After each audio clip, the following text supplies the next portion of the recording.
ओम शांति।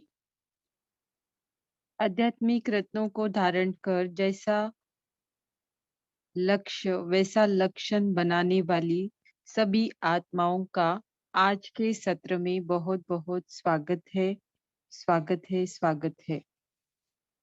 तो जो हम कोर्स लेते समय या हमारा जब कोर्स हुआ था तब अ, अन्य सभी संस्थाओं से या फिर अन्य सभी संस्थाओं में जो बातें सिखाई जाती है और हमारी संस्था में जो बातें सिखाई जाती है उसमें का मेन डिफरेंस हम बताते हैं या फिर हमें पता चलता है कि जो बातें हम सोचते हैं, एक तो सबसे पहले अच्छी अच्छी बातें क्या होती है, किसे हम अच्छी और श्रेष्ठ बातें कहते हैं, और जो हम पढ़ते हैं सुनते हैं आज तक कितने न सत्संग शास्त्र वगैरह में हमने अच्छी अच्छी बातें सुनी है, अच्छी अच्छी किताबों से पढ़ी है, लेकिन उसे एप्लीकेशन में लाना, ये बात जब आ जाती है तब बाकी अन्य कोई भी संस्था में इस पर कोई भी फोकस नहीं रखा जाता है, प्रकाश नहीं डाला जाता है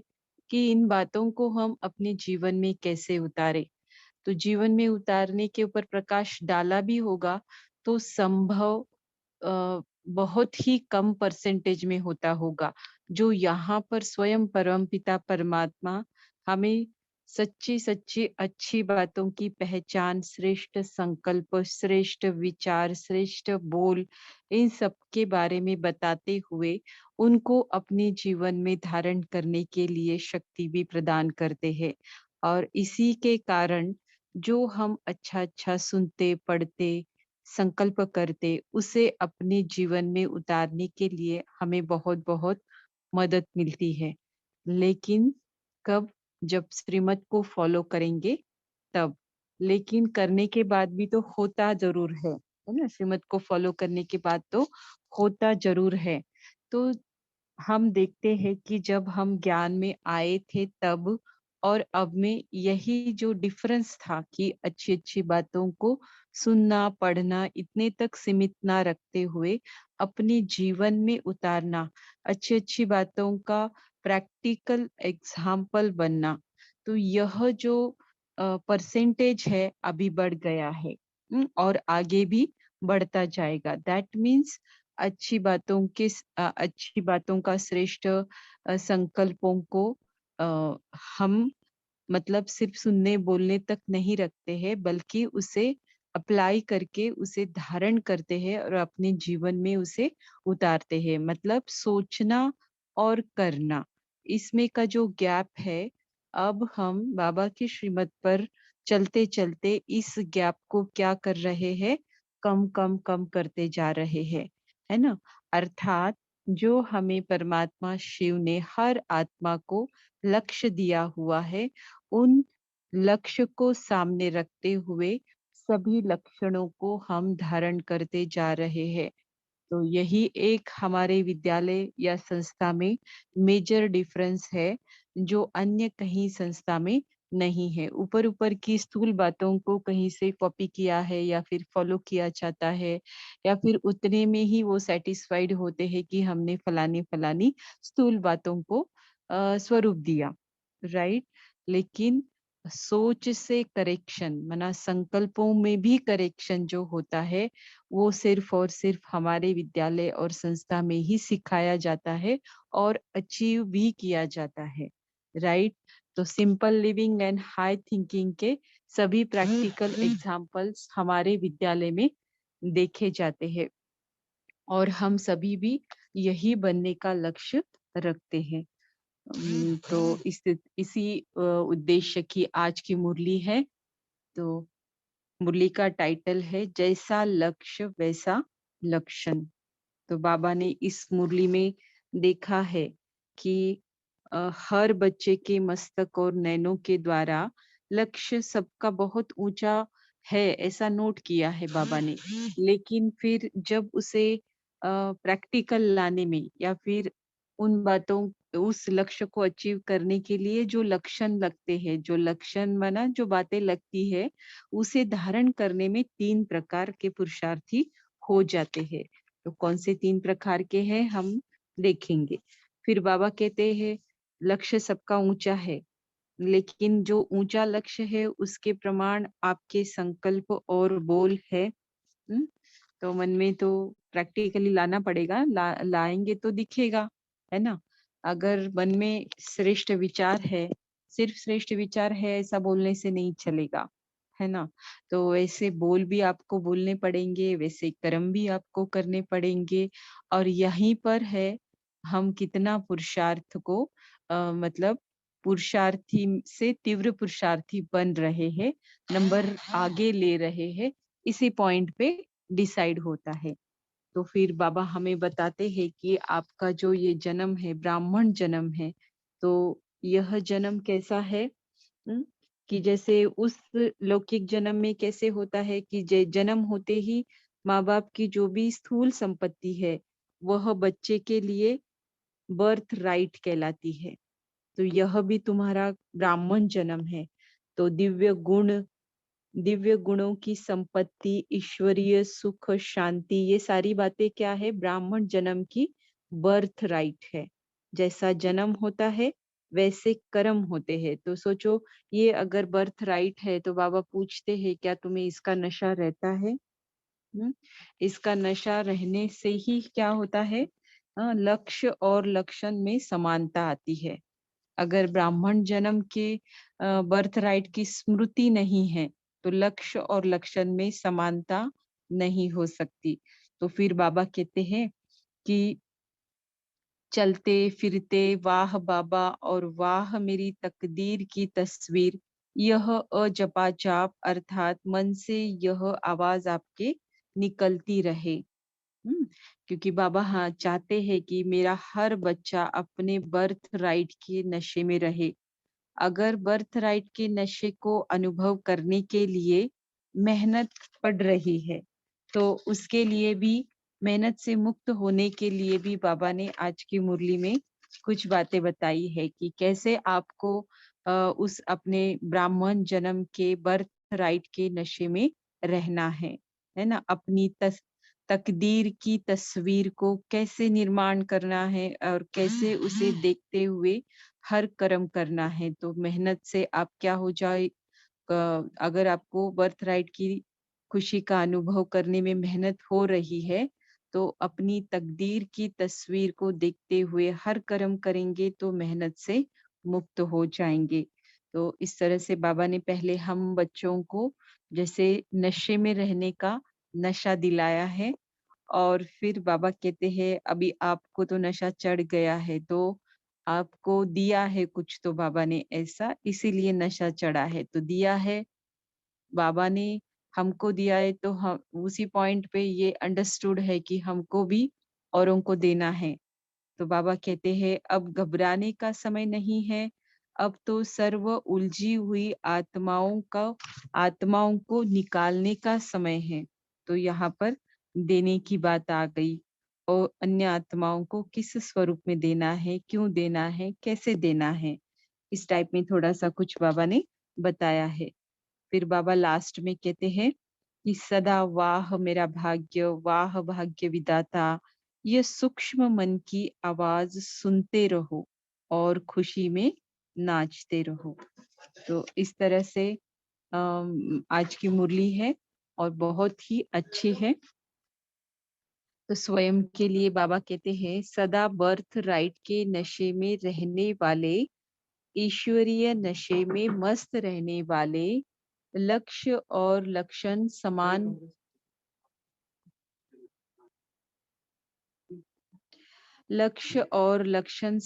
करने वाले, सर्व को सर्व उलझनों से निकालने वाले बच्चों प्रति बाप दादा बोले।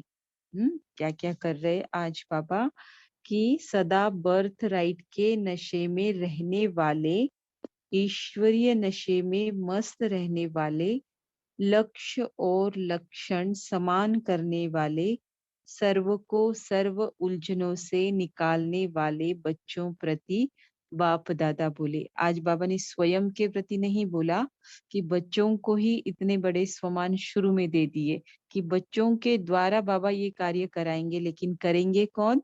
बच्चे ही करेंगे, है ना?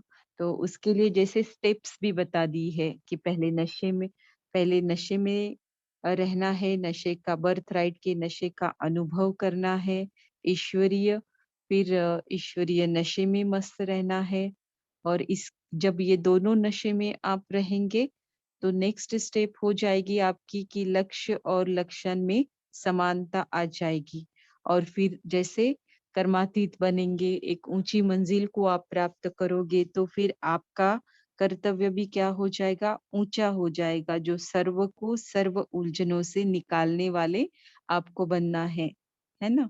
और आप ही हो। तो इस तरह से 4 स्टेप में मुरली है। मुरली की डेट है 10th ऑफ जनवरी 1977।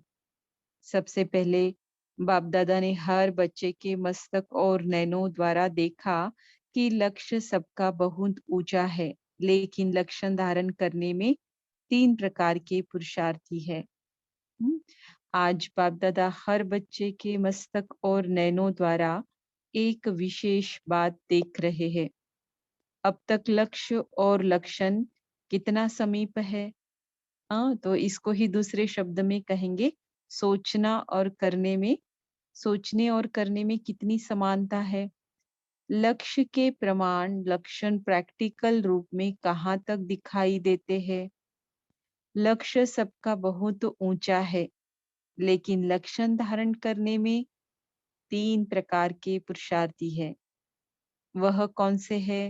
हम्म, तो लक्षण जो धारण करते हैं उसके आधार पर बाबा ने 3 प्रकार के पुरुषार्थियों को नोट किया। एक है जिन्हें सुनकर अच्छा लगता है, करना चाहिए, लेकिन सुनना आता है पर करना नहीं आता है ना? तो जिनको हम बाबा का परिचय देते हैं, कोर्स कराते हैं, तो वो लोग आए ना आए, है ना? बाबा के बने या ना बने, लेकिन जो भी बातें वो सुनते हैं उनको अच्छा जरूर लगता है ना? तो करने के बारे में वो सोचते नहीं है, पार्ट नहीं होता है ना, तो ताला भी खुलता नहीं है। और मुश्किल तो है ना, ऐसी कोई आसान बात नहीं है। हाँ, जो पहले के पार्ट वाले हैं उनको आसान लगेगा, बहुत सारी बातें बहुत एक्सटेंड तक आसान ही लगेगी, क्योंकि आत्मा में संस्कार होते हैं। जिन आत्माओं में संस्कार नहीं उनको सिर्फ अच्छा लगेगा, क्योंकि परमात्मा उनका भी तो पिता है ना, तो उनके बारे में सुनना, उनकी बातें सुनना अच्छा फीलिंग में उनको लाएगा, लेकिन वो बातें करने के बारे में सोच नहीं सकते या फिर कर नहीं सकते, दोनों भी। फिर दूसरे हैं जो सोचते हैं, समझते भी है, करते भी है, लेकिन शक्ति स्वरूप न होने के कारण डबल पार्ट बचाते हैं। हम्म, अभी अभी ब्राह्मण, तीव्र पुरुषार्थी, अभी अभी हिम्मतहीन। कारण क्या होता है? माँ भी हम बाबा के बने, दूसरे जो है ना बाबा के बने, और पुरुषार्थ एकदम प्राइमरी लेवल पर है ना, करना बहुत चाहते हैं, क्योंकि समझ रहे हैं नॉलेज को, लेकिन समझना काफी नहीं है। कुछ चेंजेस लाने के लिए, प्रैक्टिकल एप्लीकेशन करने के लिए शक्ति की भी जरूरत होती है, और वो मेडिटेशन के द्वारा मिलती है ना? तो मेडिटेशन करते करते अभी तो स्टार्ट किया, तो कुछ सालों तक तो एकदम परफेक्शन, जब तक अशरीरीपन का अभ्यास नहीं करते तब तक गाड़ी कैसी रहती है? अभी अभी ब्राह्मण, तीव्र पुरुषार्थी, अभी अभी हिम्मतहीन। हम्म, तो इसका कारण क्या होता है कि अपने देह भान को मिटाते नहीं है ना, तो ये देह भान बीच बीच में हमारे पुरुषार्थ में ब्रेक लगाने के कारण बनता है, अर्थात विघ्न रूप बनता है। 5 विकार और प्रकृति के तत्व दोनों में से किसी न किसी के वशीभूत हो जाते हैं। हम्म, तो आत्माओं को परेशान किया किसने है? आत्माओं का दुश्मन कौन है? एक्चुअली 5 विकार है। कोई भी दूसरी आत्मा दुश्मन नहीं है, सभी ओरिजिनल स्वरूप में वैसे ही है, एक दूसरे के समान ही है, 7 गुणों के युक्त ही है, सभी के ओरिजिनल संस्कार वही है। लेकिन अलग अलग जर्नी करते हुए 5 विकारों से भरपूर और प्रकृति के 5 तत्व भी तमो प्रधान अभी बन गए हैं, क्योंकि आत्मा तमो प्रधान है तो शरीर भी तो वैसा ही धारण करती है, तो इन दोनों में से किसी न किसी वशीभूत हो जाते हैं और इसलिए डबल पार्ट बजाते रहते हैं। और इसका रिजल्ट क्या मिलता है? पर फिर लक्ष्य और लक्षण में अंतर पड़ जाता है। इच्छा है, लेकिन इच्छा मात्रम अविद्या बनने की शक्ति नहीं।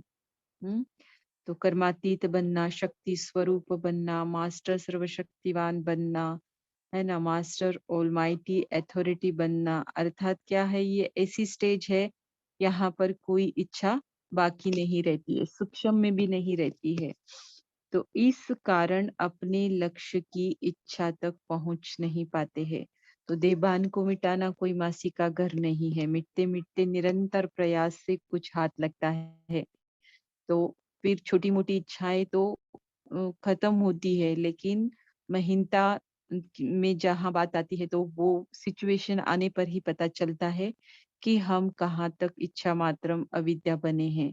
तो इच्छा मात्रम अविद्या बनने का जो बिगनिंग है वो स्टार्ट तो जरूर होता है, लेकिन एंड पॉइंट तक पहुंचने के लिए बहुत मेहनत है, क्योंकि सूक्ष्म की बात है यहाँ पर।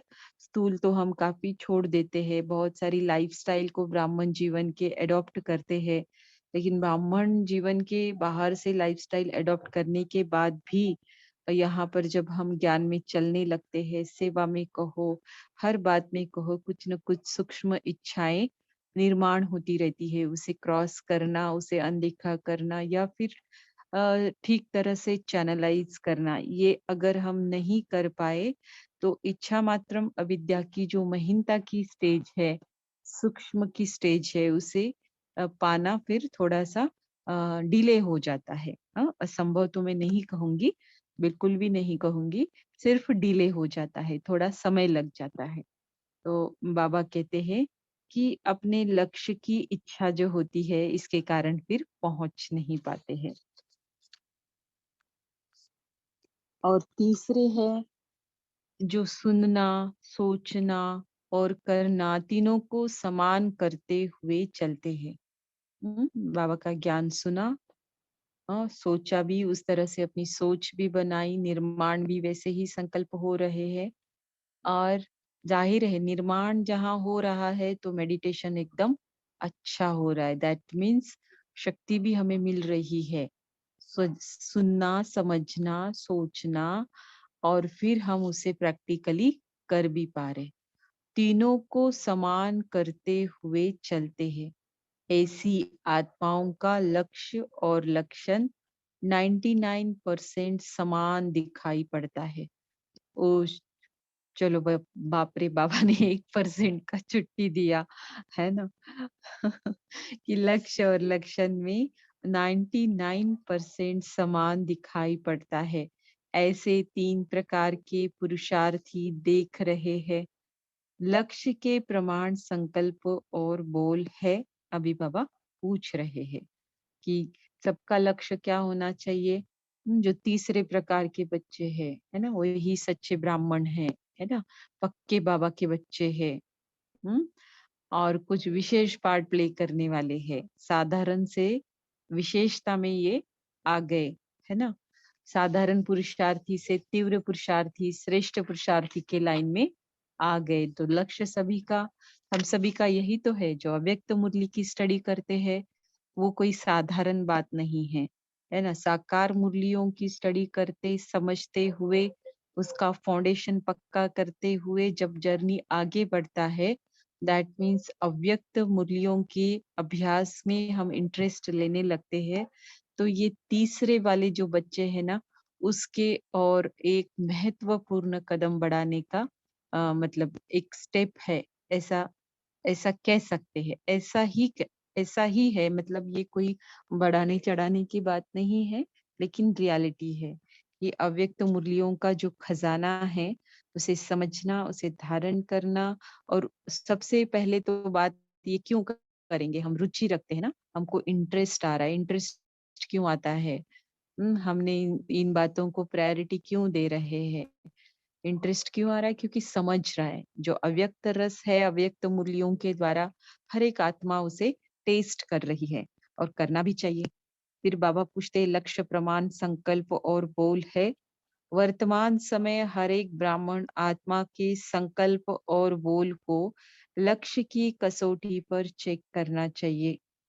हम्म, कि लक्ष्य, हमारा लक्ष्य की कसौटी माना एक पॉइंट होता है ना, उसके आधार पर हम चेक करेंगे कि हम कहाँ तक है। तो लक्ष्य एक कसौटी है, तो वहां पर हम चेक कर सकते हैं कि ये हमारे संकल्प और बोल कैसे होने चाहिए। लक्ष्य है फरिश्ता सो देवता। जैसे लौकिक परिवार और एक्यूपेशन के प्रमाण अपना संकल्प, बोल और कर्म चेक करते हैं, वैसे ब्राह्मण आत्माएं अपने ऊंच से ऊंच परिवार और एक्यूपेशन को सामने रखते हुए चलते हैं ना सभी, है ना, सबको पता है यहाँ की दिनचर्या। यहाँ रह के, जैसे मधुबन में रह के मधुबन की दिनचर्या फॉलो करना कोई बहुत बड़ी बात नहीं है। ऑटोमेटिक मोड पर है बहुत सारी बातें, है ना। ऑटोमेटिक मोड पर कभी ऐसे भी होता है ना, चार लोग कर रहे हैं और हम नहीं कर रहे हैं, तो ऑटोमेटिक मोड पे हमको जाना ही पड़ता है, राइट। लेकिन हम ऐसे वायुमंडल में ना रहते हुए, माहौल में ना रहते हुए भी यहाँ की तरह बातें हमारे गृहस्थ व्यवहार में रहते हुए भी कर पा रहे हैं, ये बहुत ऊंची बात है। हम्म, तो बाबा ये हुआ कि अपने ब्राह्मण जन्म के एक्यूपेशन को सामने रखते हुए चलना। वर्तमान मर्जीवा ब्राह्मण जीवन अथवा जन्म नेचुरल स्मृति में रहता है, वह पास्ट शूद्रपन के लक्षण नेचुरल रूप में पार्ट में आ जाते हैं। तो संगम है ना, ये युग क्या है, संगम है।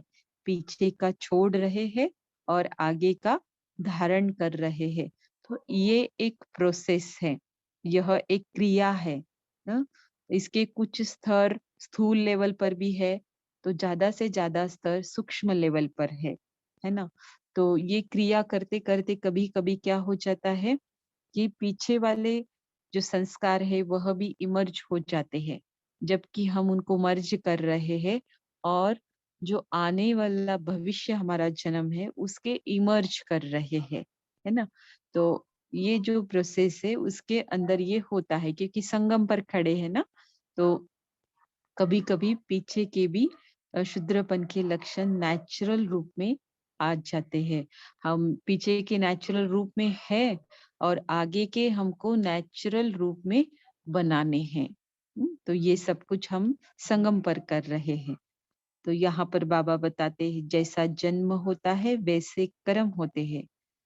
श्रेष्ठ जन्म के कर्म भी स्वतः ही श्रेष्ठ होने चाहिए। अगर मेहनत लगती है तो ब्राह्मण जन्म की स्मृति कम है। वास्तव में क्योंकि ब्राह्मण जन्म में ही हमने ये किया है ना, तो ब्राह्मण जन्म में ही ये संस्कारों का मर्ज और इमर्ज का जो प्रोसेस है, एक ही बार करते हैं हम 5000 साल में, और वो है संगम पर ब्राह्मण बनने के बाद, है ना। तो बाबा कहते हैं, अगर इस जन्म के संस्कारों को इमर्ज करने में मेहनत लगती है, तो इस जन्म की स्मृति ही नहीं है, फिर कौन सी है, पीछे की है। हमको पीछे की मिटानी है और आगे की बढ़ानी है। तो ये काम करने के संस्कार वो कहाँ पर डेवलप करने हैं हमको, ब्राह्मण जन्म में, संगम पर। वास्तव में श्रेष्ठ कर्म व श्रेष्ठ लक्ष्य श्रेष्ठ जन्म का बर्थ राइट, जन्म सिद्ध अधिकार है। हम्म, तो श्रेष्ठ जन्म होते हैं तो श्रेष्ठ कर्म और लक्ष्य जैसे अंडरस्टूड है, तो इसीलिए बाबा कहते हैं कि जन्म सिद्ध अधिकार है। जैसे लौकिक जन्म में स्थूल संपत्ति बर्थ राइट होती है, वैसे ब्राह्मण जन्म का दिव्य गुण रूपी संपत्ति ईश्वरीय सुख शक्ति बर्थ राइट है। बर्थ राइट का नशा नेचुरल रूप में रहता ही है, मेहनत करने की आवश्यकता ही नहीं, है ना। जैसे स्थूल समझो, अलग अलग भाषाएं, अलग अलग स्टेट, अलग अलग रीति रिवाज सब कुछ रहता है, तो जो बच्चा जिस स्टेट में, जिस कास्ट रिलीजन में जन्म लेता है, तो उस वाले धर्म के और बोल अडॉप्ट करना, रीति रिवाज अडॉप्ट करना उस बच्चे के लिए मेहनत नहीं पड़ती है ना। ऑटोमेटिक आजू बाजू का सीख कर उसके बीच रहकर सीखता जाता है ना। हम है, समझो हमारी एक लैंग्वेज है, हिंदी लैंग्वेज या फिर तमिल लैंग्वेज है हमारी, और हमको बोलनी है, समझो मलयालम बोलनी है, तो कैसे मतलब डिफिकल्ट जाएगा ना। और जो बच्चा मलयालम के घर में है वो आराम से बोल पाता है, और जो तमिल के घर में है वो आराम से तमिल बोल पाता है। मतलब उनको मेहनत नहीं पड़ती है, लेकिन एक दूसरे की लैंग्वेज सीखना है तो मेहनत पड़ती है ना। तो इस तरह से हमारा जो ब्राह्मण जन्म है, उसका जो भी बर्थ राइट है हमें पता भी होना चाहिए, और हमें उसका नशा भी होना चाहिए। और ब्राह्मण जन्म में हम किसी भी एज में ब्राह्मण बनते हैं, तो हमें उसका मतलब नशा जो है नेचुरल रूप में रहना चाहिए, मेहनत से नहीं, नेचुरल बाबा एक्सपेक्ट करते हैं। अगर मेहनत करनी पड़ती है ना, तो अवश्य संबंध और कनेक्शन में कोई कमी है। अब ये कौन से कनेक्शन और संबंध की बात की बाबा ने? हम्म अगर मेहनत करनी पड़ती है तो अवश्य संबंध और कनेक्शन में कोई कमी है ना। बेहद में सोचा नहीं है।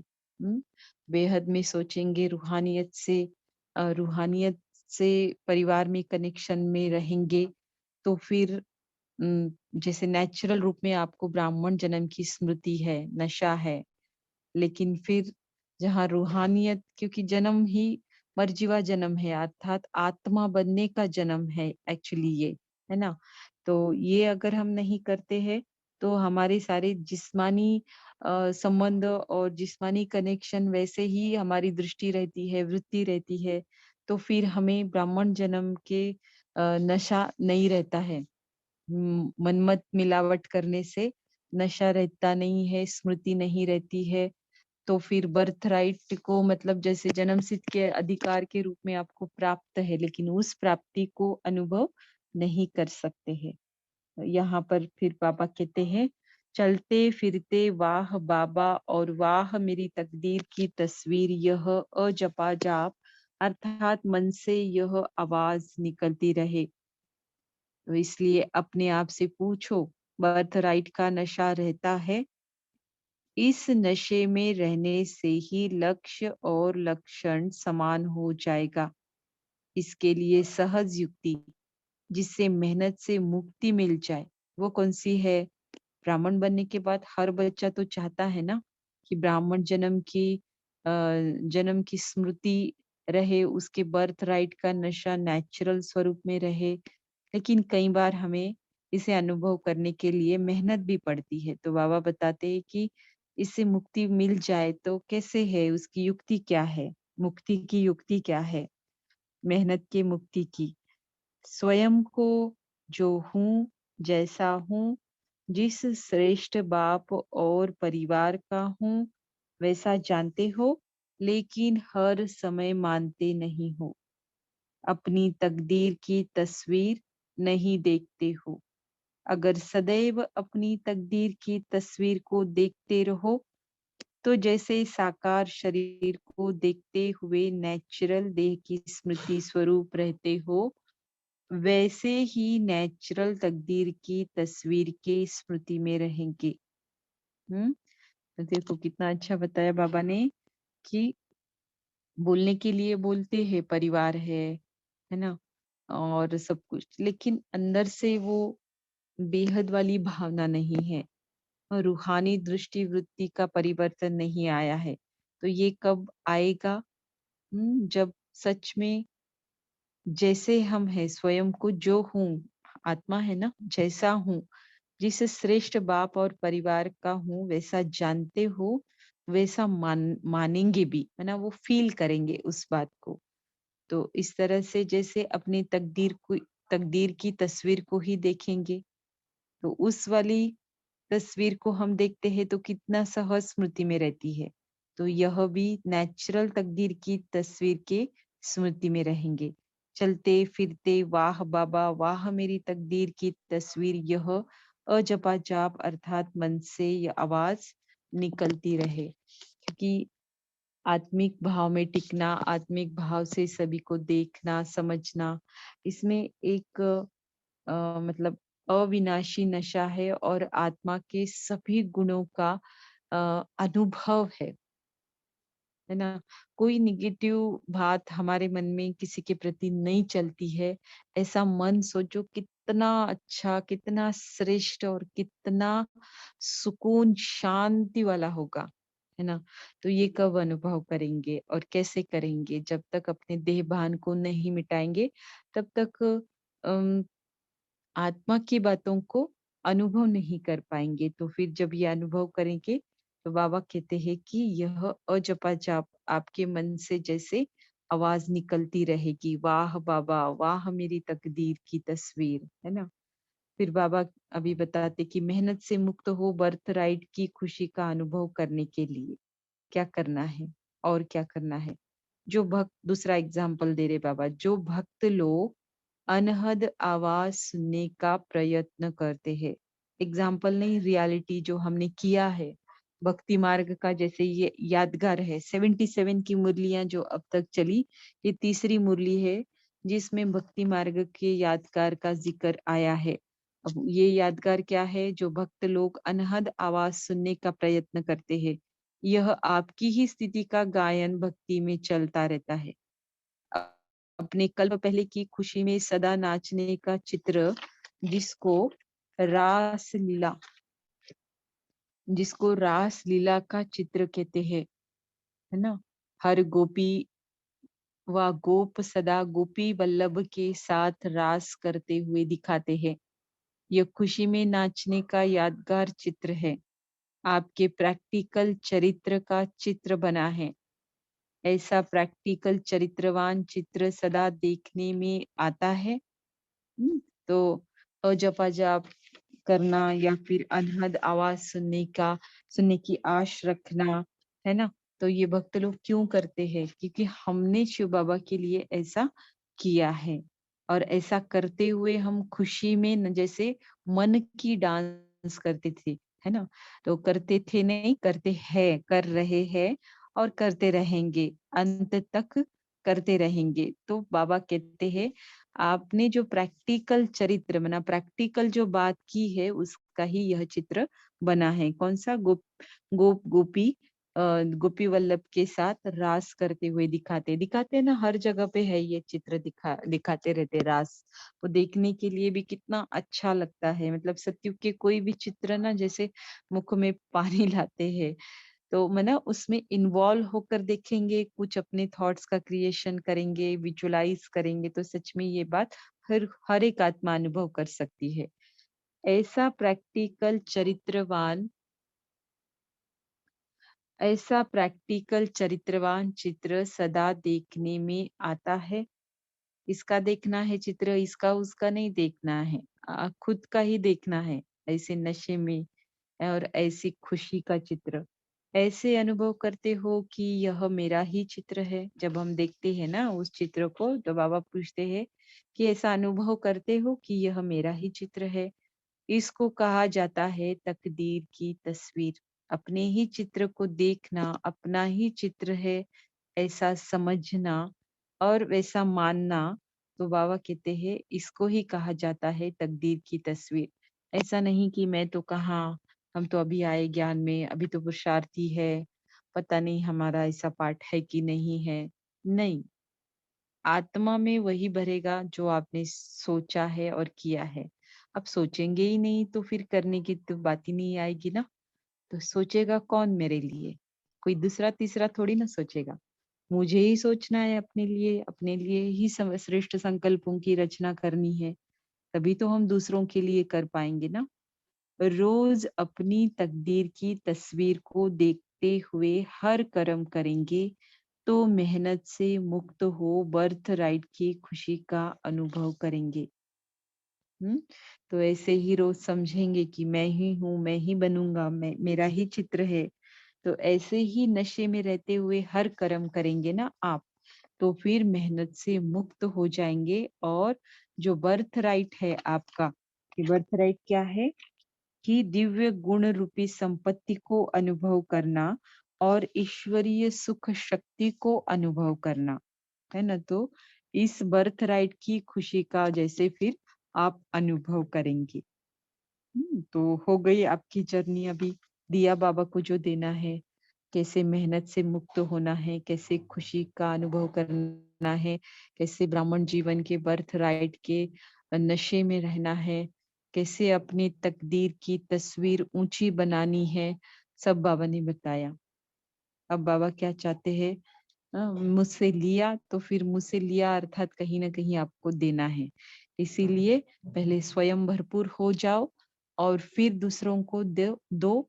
तो फिर यही हुआ विधि से सिद्धि को प्राप्त करना। अब तक हम क्या कर रहे थे, चाहते भी बहुत थे, देते भी थे, लेकिन विधि को नहीं अपनाया था। अपने आप को भरपूर करके फिर औरों को देना, ये हमने स्थूल रीति से शायद करते होंगे, लेकिन उसका फिर उल्टा परिणाम और उल्टा सब कुछ रिजल्ट हमको देखने को या अनुभव अनुभव होता था, है ना। तो यहाँ पर बाबा विधि से सिद्धि बताते हैं हमें, कि पहले मुझसे लेकर आप भरपूर हो जाओ और फिर औरों को बांटो। जितना बांटोगे उतना फिर आपको मुझसे मिलता जाएगा।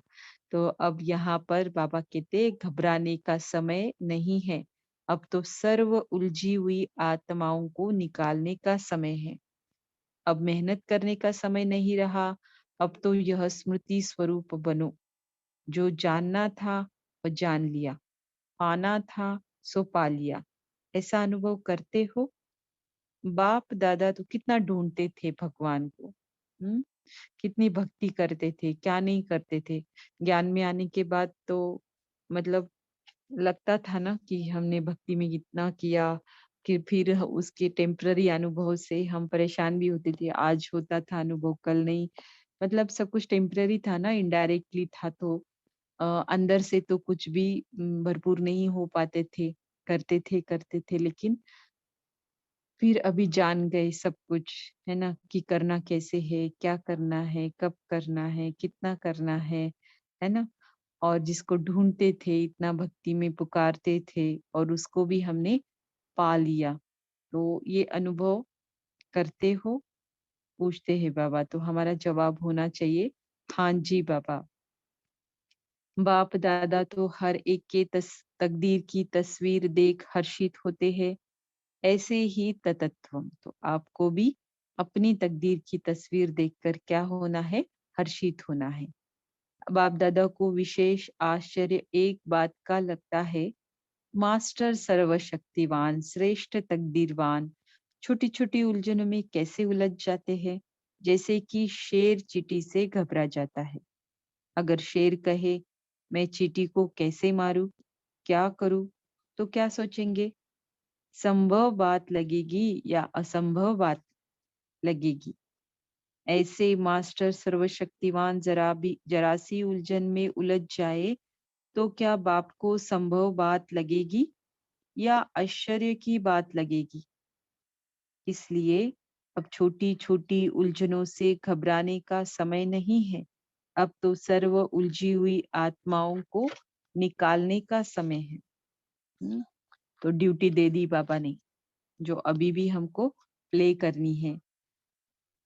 जितना हम ड्यूटी परफेक्टली निभाएंगे, उसे स्वरूप देंगे, उतना हम स्वयं को भरपूर अनुभव करेंगे, है ना। बाबा किसी का भी रखेगा नहीं, उसके कहने पर जो भी किया, जो भी करेंगे, उसका कई गुना, जिसका कैलकुलेशन करना हमारे बस की बात नहीं, है ना। इतना वो भरपूर करता जाएगा। फिर सदा वाह मेरा भाग्य और वाह भाग्य विधाता, ये सूक्ष्म मन की आवाज सुनते रहो। तो बाबा ने कहा कि ये उलझे रहना, मूंझना, समझा, ये बचपन की बातें हैं। मास्टर रचयिता के लिए यह बचपन की बातें शोभती नहीं, इसलिए कहा है कि सदैव उमंग उल्लास की रास में नाचते रहो। सदा वाह मेरा भाग्य और वाह भाग्य विधाता। इस सूक्ष्म मन की आवाज को सुनते रहो। नाचने के साथ जैसे साज चाहिए ना, तो यह अनादि मन का आवाज सुनते रहो और खुशी में नाचते रहो।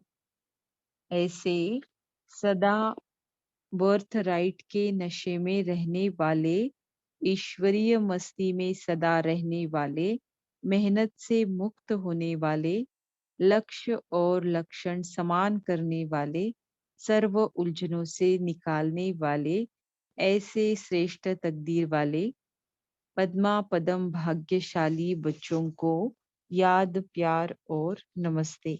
हम रूहानी बच्चों की रूहानी माता पिता बाप दादा को याद, प्यार और नमस्ते। अभी हम सभी अपनी तकदीर की तस्वीर को देखते हुए ब्राह्मण जन्म के बर्थ राइट के नशे को अनुभव करते हुए 1 मिनट साइलेंस में बैठेंगे। ओम शांति।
ओम शांति। तो कोई लिस्ट भी बना सकता है, जैसे 77 की मुरली से भी हम स्टार्ट कर सकते हैं कि भक्ति मार्ग का जो जिस भी बात का यादगार हम बच्चों के बारे में, बच्चों के चरित्र के बारे में ही बना हुआ है। तो जैसे उसमें की एक पहली बात है आज की मुरली में, 77 की स्टार्ट की तब से पहली मुरली, जिसमें भक्ति मार्ग का यादगार बनाया है, मतलब बताया है बाबा ने।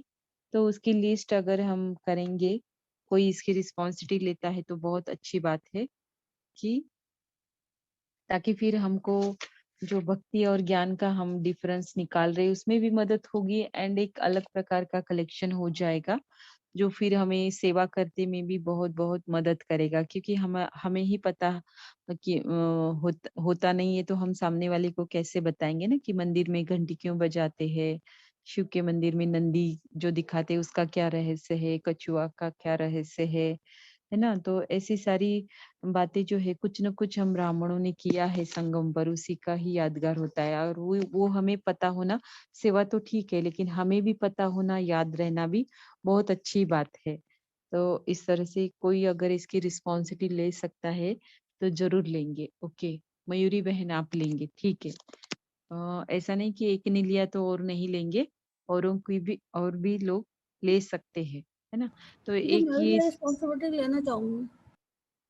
जी अ, मैं भी ये रिस्पॉन्सिबिलिटी लेना चाहूँगी, जो आप जी बता जी रहे हो। जी, बहुत अच्छा। एक सेल्फ स्टडी का भी ये पार्ट हो जाएगा। ऐसे नहीं कि एक दो लोग ही लेते, तो हर कोई भी ये कर सकता है, ठीक है। तो फिर हम 77 का जब पूरे ईयर की हो जाएगी ना, तो इस पर हम जरूर नजर डालेंगे कि भक्ति मार्ग के कौन से यादगार इस ईयर की मुरली में बाबा ने बताए हैं, ठीक है। अभी हम आगे ओम बढ़ते शांति हैं। दीदी। हाँ जी। पहली बार जो आपने बोला था 76 की मुरली, पीछे 400 मुरली में वो जो लक्ष्मी के आए थे तब से मैंने उसका कलेक्शन कुछ रखा है। 76 की मुरली में भी रखा है फिर आपने? हाँ जी, दीदी, मैंने भी 76 सब 76 नहीं का है। में हाँ, तो हाँ, बहुत वो अच्छी। आप जो बोले थे जिस दिन से, उस दिन से कुछ कलेक्शन रखा है। अच्छा, अच्छा ठीक है। तो क्योंकि फिर वो शुरू से नहीं बोला होगा मैंने, कि बोला था पता नहीं, मुझे याद नहीं आ रहा है। ये ओम शांति नहीं, वो दीदी, आधा आधा ओम हो शांति गया दीदी, था। और जी। 76 आधे में बोले थे, लेकिन जिसे बोले थे फिर पीछे पीछे कर करके फिर क्या है, 76 का और थोड़ा बाकी है अभी। अच्छा, अच्छा, तो बहुत अच्छी बात है ना कि हमें पता चलता जाएगा, है ना? कि क्योंकि अव्यक्त मुरलियों में जो भक्ति मार्ग के यादगार बाबा ने बताए ना, वो बहुत कम रिपीट हुए हैं। हुँ? तो इसके लिए अभी अनहद जब नाद जो रहता है, अनहद आवाज़ सुनने का जो यादगार बना है, तो उसका अ, हमारे कौन से चरित्र का बना है, और जो रास दिखाते वो भी कौन से चरित्र का बना है। ऐसी 2 बातें हम इस कलेक्शन में ले सकते हैं आज की मुरली से, ठीक है? तो अच्छा है इसका कलेक्शन करना। मेरा मेरा पूछने का याद रहा नहीं रहा तो भी ये आपके पास कलेक्शन रहेगा, और आप भी फिर जो करेंगे मुझे याद ज़रूर दिलाएँगे, ठीक है? अभी हम आगे बढ़ते हैं कि बाबा ने क्या कहा है, कि बाबा देख तो रहे हैं कि लक्ष्य सभी का ऊंचा है, लेकिन लक्षण धारण करने में बाबा ने कितने प्रकार के पुरुषार्थी देखे, और वो कौन से है? एक एक दीदी ओम बताएगा शांति, सभी। दीदी ओम शांति। हाँ, हाँ बोलिए। तो जो बाबा आज बच्चों की विशेषता देख रहे हैं, तो बाबा देख रहे हैं कि लक्ष्य और लक्षण कितना समीप है। तो लक्ष्य के प्रभाव लक्षण प्रैक्टिकल रूप तक कहाँ तक दिखाई दे रहा है। तो बाबा ने देखा कि लक्ष्य सबका बहुत ऊंचा है, लेकिन लक्ष्य धारण करने में 3 प्रकार के पुरुषार्थी हैं। पहले जो है वो है जिन्हें सुनकर अच्छा तो लगता है, करना भी चाहिए, लेकिन सुनना सुनना आता है पर करना नहीं आता है। तो और बोलूं दीदी ना, बस एक बोल। ठीक है, दूसरा भी बता दीजिए। दूसरे वो हैं जो सोचते भी हैं, समझते भी हैं और करते भी हैं, लेकिन शक्ति स्वरूप ना होने के कारण डबल पार्ट बजाते हैं। अभी अभी ब्राह्मण, तीव्र पुरुषार्थी, अभी अभी हिम्मतहीन। फिर बाबा पूछ रहे हैं इसका कारण क्या है। 5 विकार और प्रकृति के तत्व, जो पांचों तत्व हैं, दोनों में से किसी ना किसी के वशीभूत हो जाते हैं। इसीलिए लक्ष्य और लक्षण में अंतर पड़ जाता है। इच्छा तो है, लेकिन इच्छा मात्र में अविद्या बनने की शक्ति नहीं है। इस कारण अपने लक्ष्य की इच्छा तक पहुंच नहीं पाते हैं। और जी। तीसरे जो है, जो सुनना, सोचना और करना, वो जैसे झाटू नहीं, है, वैसे झाटू कोई होते और हैं। बताएगा? कविता बहन, मैंने दूसरे तक ही कहा था, और कोई और बताएगा अभी तीसरे? हाँ, सुधा बहन आप बता रहे थे। दीदी ओम शांति। तीसरे हम्म, में सुनना, सोचना और करना, तीनों को समान करते हुए चलते हैं। और बाबा कहते हैं ऐसी आत्माओं का लक्ष्य और लक्षण 99% समान दिखाई पड़ता है। बाबा ने ऐसे 3 प्रकार के बच्चे देखे आज। है ना? तो यहाँ पर आ, हम अपने आप को कौन से प्रकार के इसमें देखते हैं? कि दूसरे प्रकार के है, पहले में तो कोई नहीं होगा, है ना? पहले में जो है वो अव्यक्त मुरली के लिए प्रेजेंट ही नहीं रहते थे, राइट? तो पहले तो मैं बोलूंगी नहीं, या तो फिर दूसरे है या तो फिर तीसरे है। तो क्या समझते हो आप अपने आप को, कि कहाँ कौन से प्रकार में है आप, दूसरे या तीसरे में? दीदी दूसरे में। जी, और जाना हाँ कहाँ जी, है ना? दीदी हाँ जी दीदी दूसरे में है दूसरे और में। तीसरे में ओम शांति दीदी। दीदी हम हाँ, दूसरे में हैं और तीसरे की तरफ कदम बढ़ाने का प्रयासरत भी है। जी, जी, है ना? तो सभी का ही बताया, जैसे तन्वी बहन आपने, कि हम सभी दूसरे इसमें हैं, लेकिन ये जो डबल पुरुषार्थी है ना, तो अभी-अभी ब्राह्मण, तीव्र पुरुषार्थी और अभी-अभी हिम्मतहीन, तो मतलब क्या है, थोड़ा-सा गैप ज़्यादा है। है, लेकिन प्रैक्टिकल स्वरूप देने तक हमारा थोड़ा-सा जो श्रेष्ठ संकल्प निर्माण करना और उसे स्वरूप देना, इसमें थोड़ा सा गैप ज्यादा है। अब जब ये गैप हम कम करते करते जाएंगे तो ऑटोमेटिकली तीसरे प्रकार में हम आ जाएंगे, माना सदा और तीव्र पुरुषार्थी, कभी कभी वाले नहीं, सदा और तीव्र पुरुषार्थी बन जाएंगे। तो इसके लिए बाबा क्या एक्सपेक्ट करते हैं?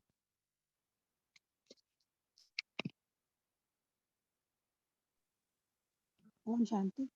बाबा हाँ। कहते हैं कि चेक करो कि लक्ष्य की कसौटी पे अपने जो तुम्हारे बोल और जो संकल्प है उसको हम अपने जो हमने लक्ष्य रखा उसकी कसौटी पे चेक करो कि हमारे वो संकल्प और बोल उसके प्रमाण स्वरूप है या नहीं। ओम शांति। हम्म, है ना। तो हमारे संकल्प और बोल वैसे होने चाहिए। तो यहाँ पर हम देखते हैं कि मान लो हम जब ब्राह्मण बनते हैं तो कौन से लक्ष्य श्रेष्ठ लक्ष्य हमें रखने चाहिए। पहले छोटे छोटे रखते हैं, फिर बड़े की ओर जाते। बड़ा तो फिर छोटे छोटे जब हमें अचीव होंगे तो बड़ा ऑटोमेटिकली अचीव हो ही जाएगा। तो कौन से लक्ष्य हमें रखने चाहिए इस मर्जीवा जन्म में, ताकि फिर हम वैसे लक्षण धारण कर सके। खान पान की शुद्धि, हाँ, है अमृत ना। वेला हम्म। और जी, बाबा की दिनचर्या पूरी जो है वो करनी चाहिए। खान पान की हाँ। ये शुद्धि तो रखनी चाहिए, संग दोष से परहेज रखना चाहिए। और क्या हाँ। कहते हैं, जो हमारी कमी कमजोरियां हैं उनकी तरफ भी अटेंशन होना चाहिए कि हमारी थी, अब हमें जो आगे फर्दर नहीं करना है, उसे जो है हर ध्यान मत रखना पर चाहिए। चिंतन से दूर रहना चाहिए। जी, जी, बहुत अच्छा। तो इसमें से एक दो बातें लेते हैं कि समझो हमें खान पान की शुद्धि रखनी है।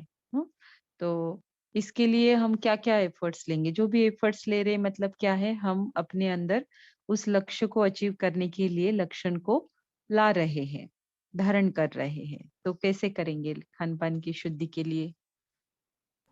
ओम शांति ये तो अभी भी कभी कभी फेल हो जाते हैं।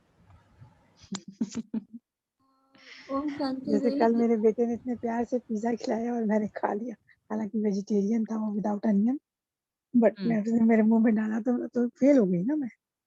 तो इसमें अभी अभी फेल होते तो हैं थोड़े ठीक है, थोड़े। आगे तो फिर हम ध्यान रख सकते हैं ना, है ना, कोई बात हाँ, बस नहीं। बाबा को सॉरी बोल दिया कि बाबा हम्म। इतने प्यार से खिलाया उसने, मैंने खा लिया, आगे से और ध्यान रखूंगी।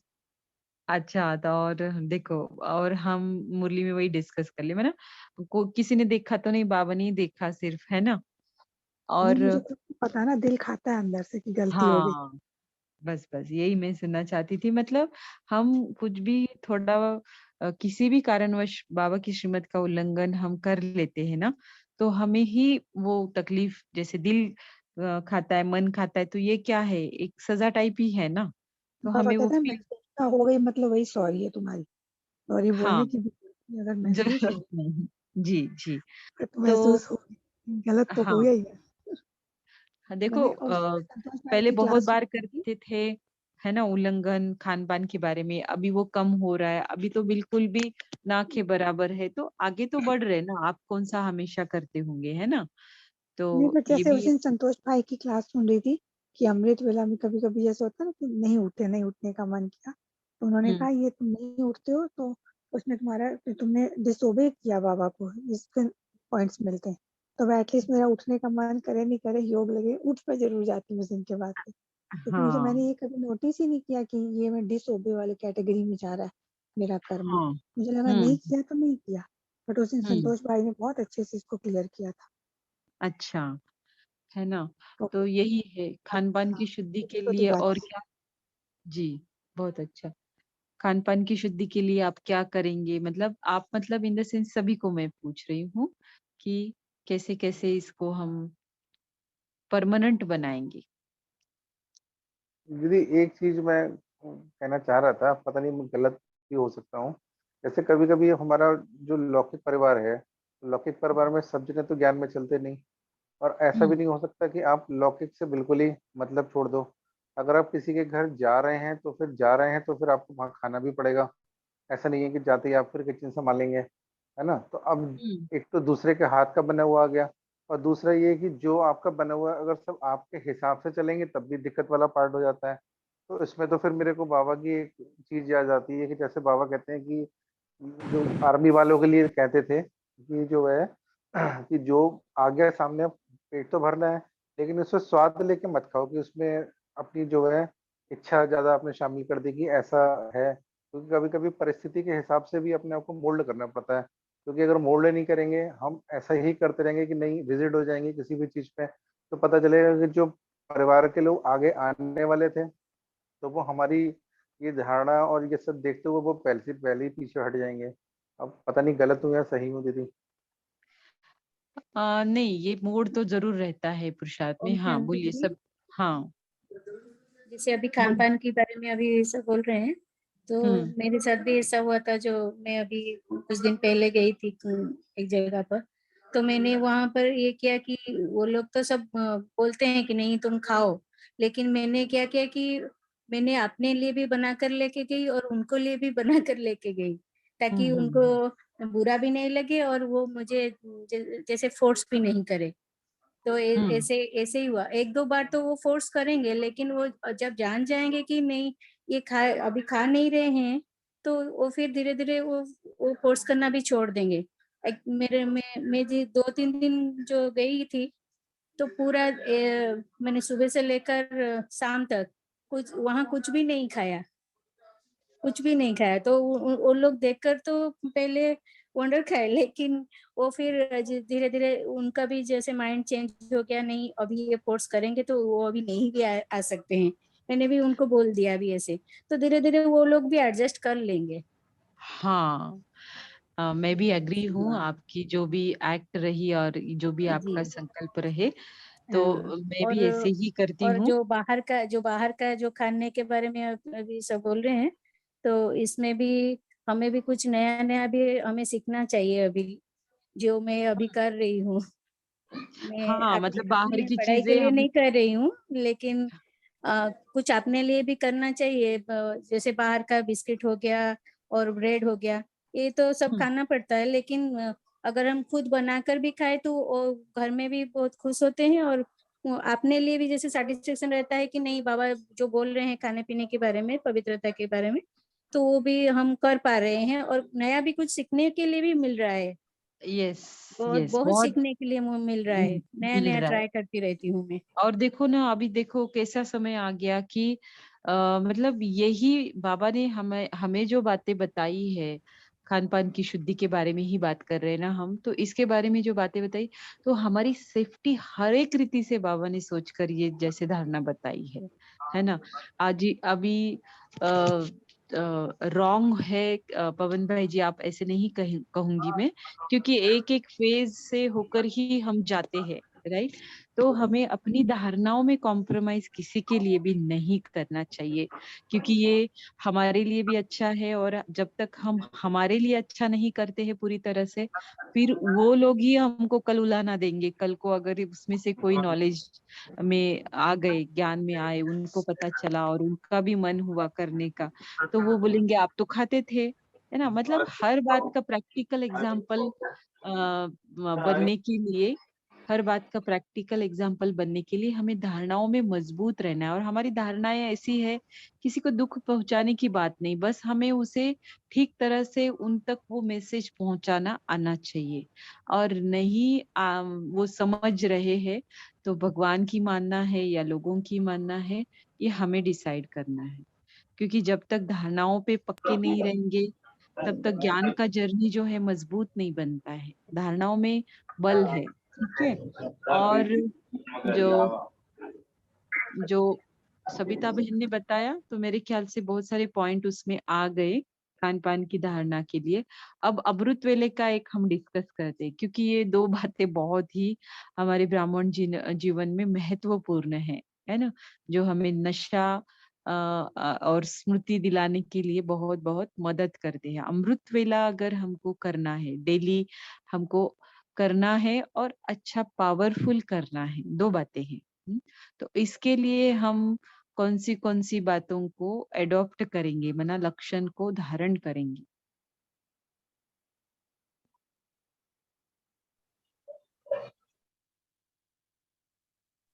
ओम शांति दीदी।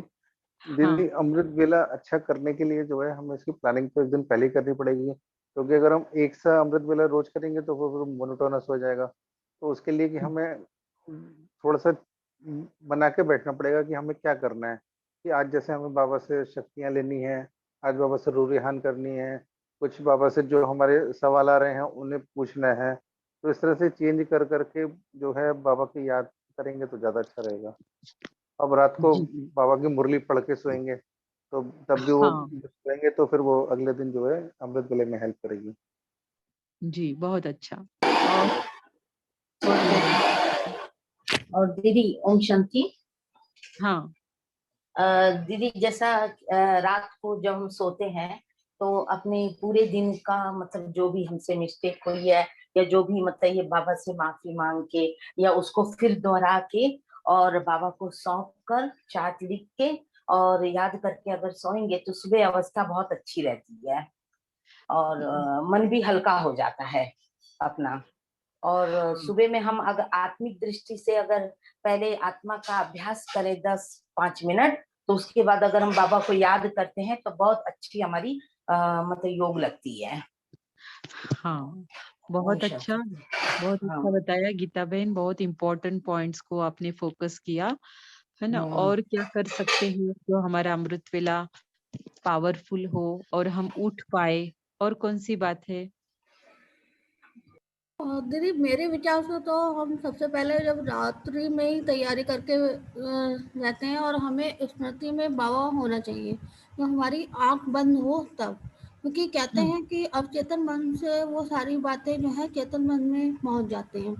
उसके बाद में जब हम बाबा को अपने जो बीता हुआ दिन है उसके प्रति शुक्रिया करें, क्योंकि ऐसा नहीं होता कि हमारे सारे दिन में खराब ही गया हो या बहुत अच्छा ही गया हो।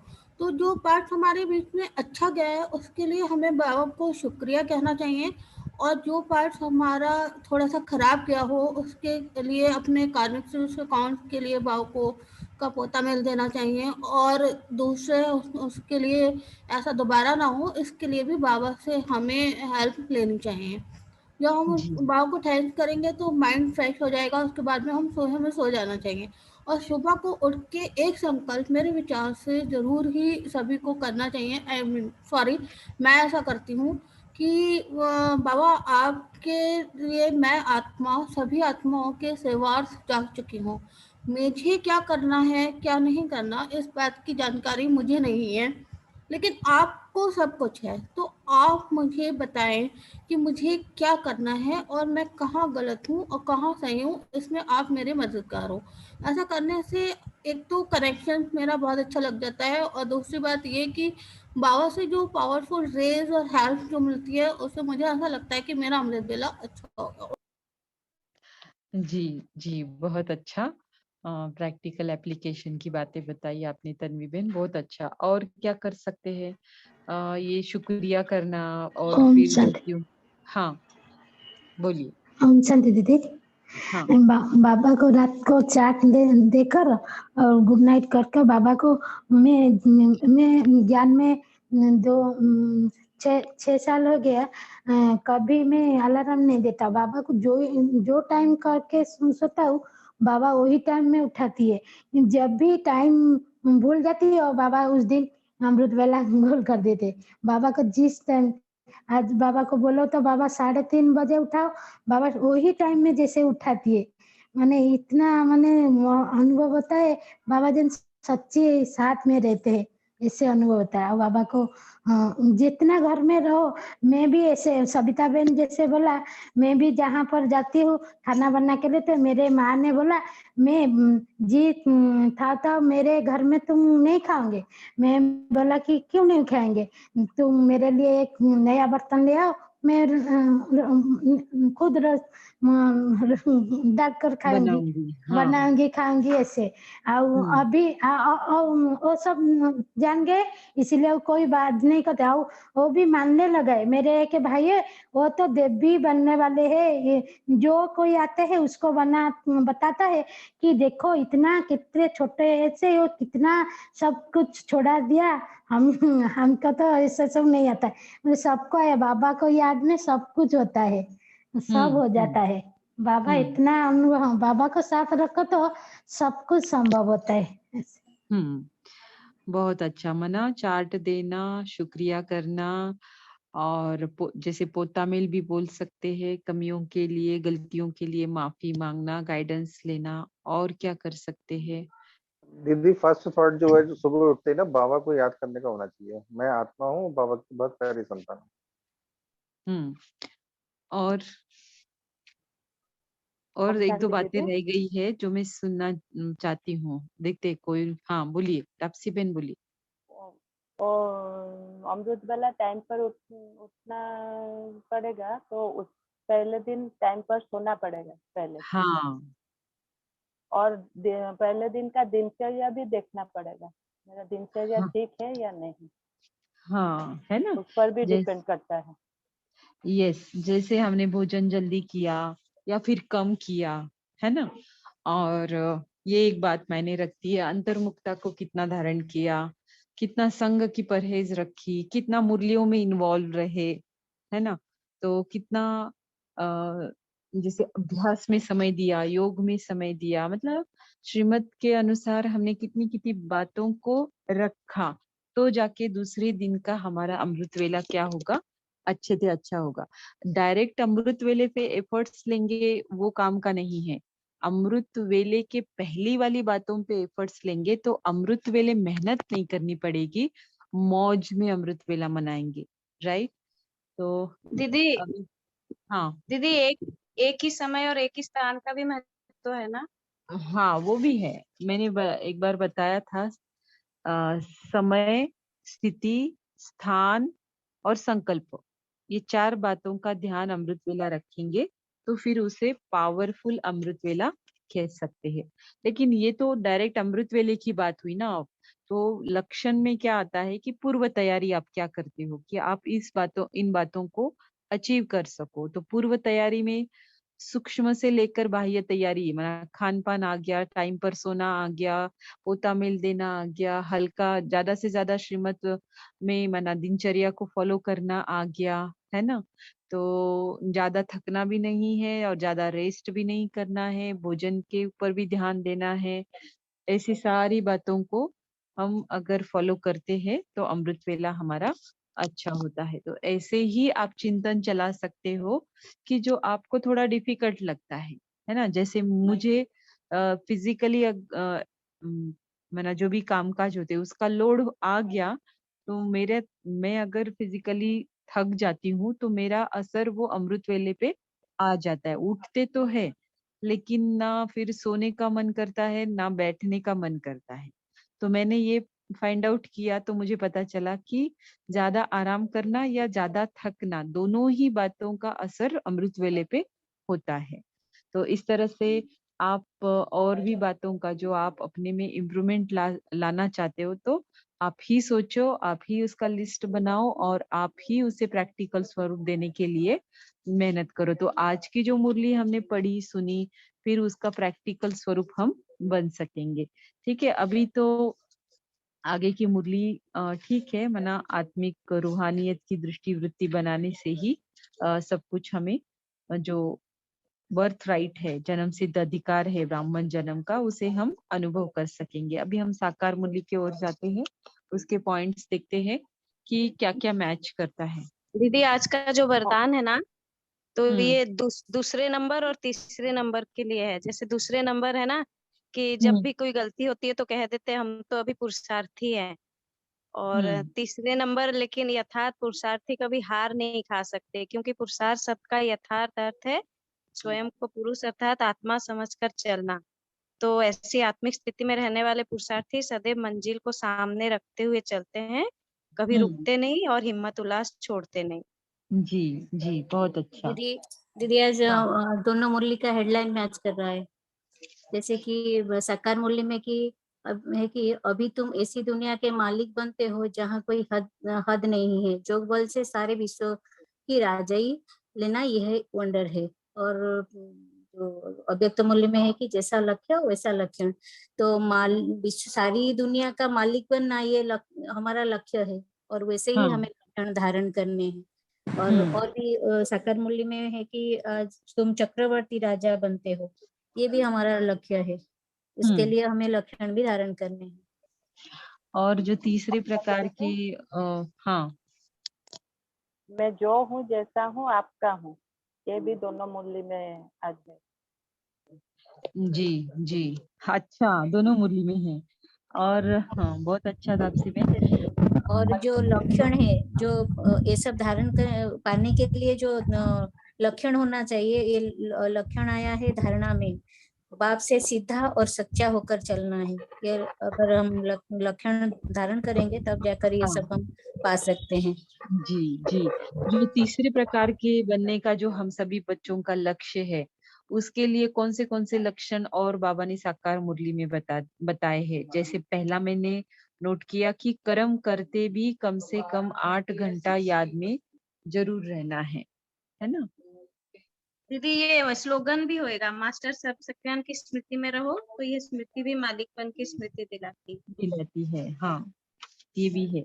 और कौन से ऐसे लक्षण बताए हैं और जो फिर हमें कल्याणकारी बाप के बच्चे हैं, तो इसलिए सर्व का भी कल्याण करना है, सपूत बनना है। जैसे बाबा ने कहा कि सभी को उलझन से निकालना है, घबराना नहीं है, तो उससे भी ये पॉइंट क्या होती है, मैच करती है। और दीदी आज अमृत वेले का डिस्कशन हो रहा था ना, तो बाबा बोल रहे हैं सिर पर विक्रम का बोझा है, इसलिए सवेरे उठकर याद करो बाप को, और 2 से 5 तक है फर्स्ट क्लास वायुमंडल। हाँ, है ना। तो 2 से 5 का जैसे लक्ष्य रखे, तो उसके लक्षण पहले हमें पहले दिन से धारण करने पड़ेंगे। तो पहले दिन एक दिन करेंगे तो संस्कार नहीं बनेगा, डेली उसको करते रहेंगे ना। दिनचर्या में जो भी बदलाव लाने हैं, वो ज्यादा से ज्यादा पूरी दिनचर्या 100% पे बहुत समय लगेगा, लेकिन हम पहले इतना तो टारगेट रखिए कि 50% मुझे अचीव करना है। पहले 25% रखो, फिर 50% रखो, ऐसे करते करते परसेंटेज बढ़ाना है। एट ए टाइम सब कुछ बातें करने जाओगे तो नहीं होगा। टेम्पररी कुछ दिन हो जाएगा, लेकिन लॉन्ग टर्म लाने के लिए थोड़े थोड़े बातों का संस्कार पक्का करो, और फिर ज्यादा बातों का संस्कार फिर आराम से पक्का होता जाएगा। और जो बार्थ राइट की नशे में रहना है, जो है पॉइंट आज अव्यक्त मूल्य में। और साकार मूल्य में है कि ब्राह्मणों का सबसे ऊंचे से ऊंच पाठ है ड्रामा में, ये भी नशे के पॉइंट है। जी, है ना। और साकार मूल्य में ये भी बोला गया कि आप लोग पुण्य आत्मा बनने वाला है, पुण्य दुनिया में जाने वाला है, इसीलिए बिल्कुल पाप नहीं करना है। हाँ, है ना। तो ये भी एक ऊंचा लक्षण धारण करना हुआ। तो इस तरह से है। आज स्टार के लिए क्वेश्चन है, सभी अटेंशन देकर सुनेंगे। आज की मुरली अनुसार लक्ष्य और लक्षण में समानता कैसे आएगी। आज की मुरली के अनुसार लक्ष्य और लक्षण में समानता कैसे आएगी।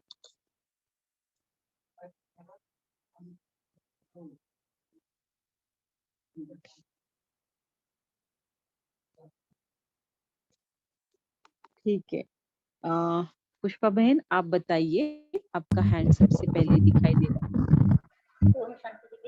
बात साइड के नशे में रहने से लक्ष्य और लक्षण समान हो जाएगा।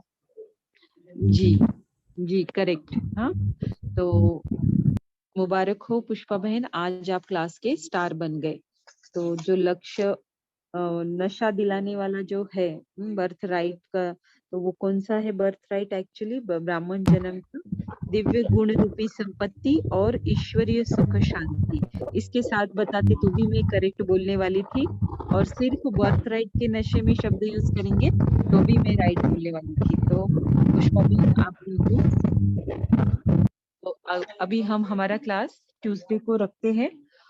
तब तक फिर ओम शांति, और सभी का कॉल से जुड़ने के लिए बहुत बहुत धन्यवाद। बाप दादा का भी बहुत बहुत धन्यवाद। शुभ रात्रि, शुभ अमृत वेला।